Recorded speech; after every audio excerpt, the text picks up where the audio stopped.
In 2002, director Danny Boyle and writer Alex Garland teamed up to bring us what I believe is the greatest zombie film of all time, 28 Days Later. And now, with 28 years later hitting cinemas, I thought it was the perfect time to revisit the original and see just how far this franchise has come. So, after my latest rewatch, here are my thoughts on 28 Days Later.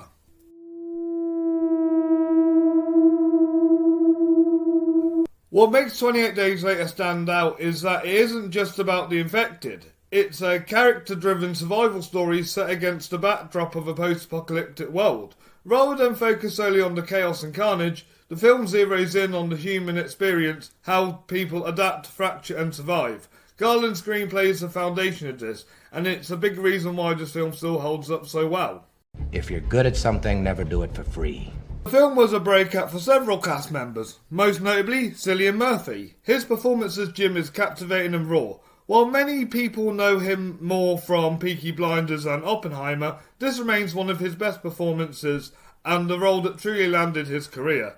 Naomie Harris also gives a phenomenal early performance. Though her roles in Moonlight and the James Bond franchise made her a household name, 28 Days Later kick-started her rise in a big way. Brendan Gleeson and Chris Eccleston, already more established at the time, also deliver fantastic work, bringing gravitas and complexity to their characters. Magnificent! Magnificent! Magnificent! At this point in his career, Danny Boyle was deep into his gritty, hyper-real visual style, seen in films like Shallowgrave and Trainspotting. He brings the same energy here, crafting a horror film that feels intimate, unsettling and visceral. And though Boyle has insisted this isn't a zombie film, he still proves he can absolutely direct one.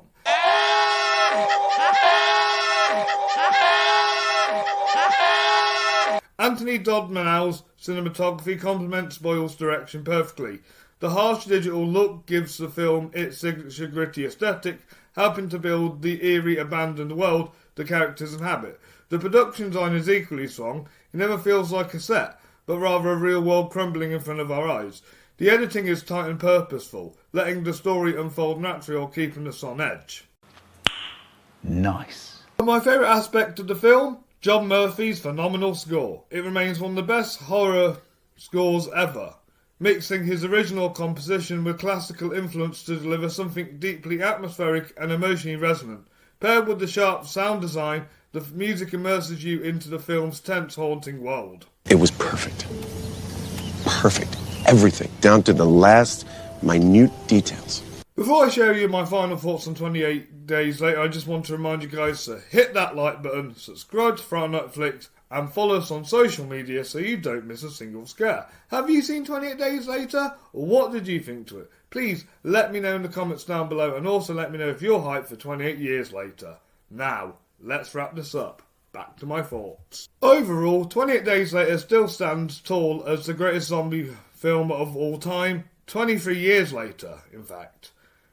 Garland's writing, Boyle's direction, the strong performances, gritty cinematography, atmospheric score and excellent production design all come together to create a genre-defined experience. It showcases Danny Boyle's versatility as a filmmaker, Garland's talents as a screenwriter, and gave us stars like Cillian Murphy and Naomie Harris. For me, 28 Days Later gets a solid rating of a 9 out of 10 and a 4.5 out of 5 stars.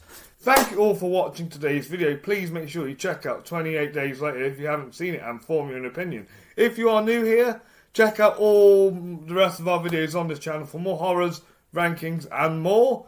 Join me next time when I cover its spiritual sequel, 28 Weeks Later. But until then, stay spooky.